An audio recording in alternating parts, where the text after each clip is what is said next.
1/3 of American children are considered obese, but the First Lady intends to put all of our children on a diet. Michelle Obama's school lunch program has all the right ideas. Feed our children healthy, nutritious meals, teach our kids to make good food choices, and reduce the incidence of obesity in America. But are the new USDA guidelines meeting all of these goals? The school lunch program is sending our children home hungry. It isn't doing anything to reduce the incidence of obesity in America, and it's costly and wasteful. As we review Michelle Obama's Healthy, Hunger-Free Kids Act, we need to ask ourselves, is it the federal government's place to put meal restrictions on our children and our schools? The Healthy, Hunger-Free Kids Act is actually doing the opposite of what it's proposed to do. True to its word, the program is providing many more healthy fruits, vegetables, and whole grains to the lunch table, but getting the kids to eat these is a whole new ball game. And many of these healthy items are being trashed. And kids are going home hungry. According to Jan Crawford, in her story airing on CBS This Morning in August of 2013, the unpalatable meals that are meeting the guidelines are being trashed. Elizabeth Harrington's article in the Washington Times, published in March of this year, show us that over 1 million children are opting to bring their lunches instead of eating the healthy school lunches in order to avoid going hungry.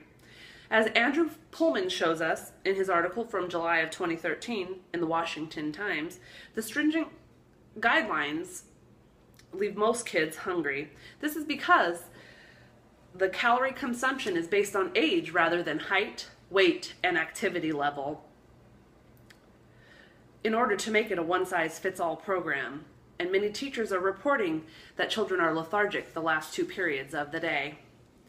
Many children are bringing their lunches to school in order to avoid buying the new school lunches. But when they do buy the school lunches, the whole grains, the fruits, and the vegetables are being trashed. According to Harrington in her 2014 article in the Washington Times, during a lunch period observations, the Governmental Accountability Office reports seeing many children throwing some or all of their fruits and vegetables away. But the program has no limit on sugar. As Eleanor Yang Su shows us in her report for the Center for Investigative Reporting, published in October of 2013, nearly everything in the school meal has a regulation except for sugar.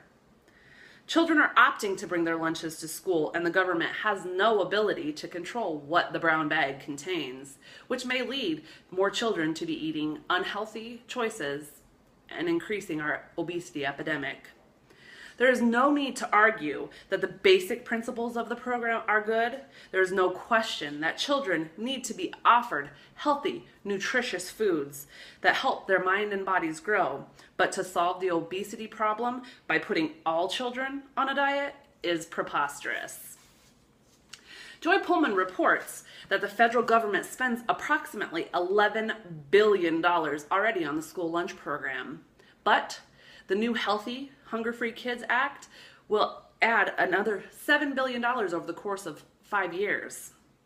Fresh fruits and vegetables are more expensive, and the program mandates that children must take these whether they intend to eat them or not. And many of these expensive, healthy options are finding their way into the trash can. To argue that we shouldn't have healthy food choices in schools would be foolish, but it's also important that we not put a limit on the choices that these children want to make. They should be able to have as much of the healthy food that they want and not be forced to take things that they don't want. In the end, we can all agree that there are many great characteristics to this school lunch program. It just needs a great deal of fine-tuning. We need to ensure that our children are getting all of the healthy and nutritious foods that they can eat. Encouraging these healthy choices while not leaving them hungry will inspire continued compliance and hopefully result in decreased rates of obesity. Starting slowly and going gradually, introducing these changes is a good way to implement an effective and sustainable program.